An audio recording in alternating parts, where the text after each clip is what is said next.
ఇప్పుడు ఈ pressure switch ఉంది కదా, ప్రెజర్ స్విచ్ ద్వారా మనం సిగ్నల్ ఇచ్చి దాన్ని విత్ కంపారిజన్ చేస్తూ అలర్ట్ అలారంని చేసుకోవచ్చు. ఇప్పుడు నో ప్రెజర్ అప్పుడు రీడింగ్ చూపిస్తుంది కదా. ఇప్పుడు వోల్టేజ్, రిఫరెన్స్ వోల్టేజ్ చూద్దాం ఎంత వస్తుందో ఏమిటో.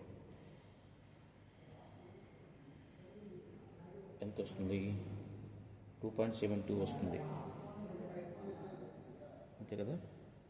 2.72 వచ్చింది. మన రెఫరెన్స్ పాయింట్ దగ్గర సెట్ చేసాం 2.75.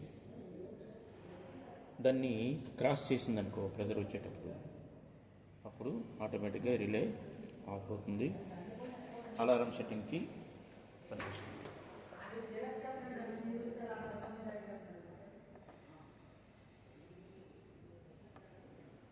ఈ లాజిక్ మనం లో ప్రెజర్ అలారంకి సెట్ చేసుకోవచ్చు.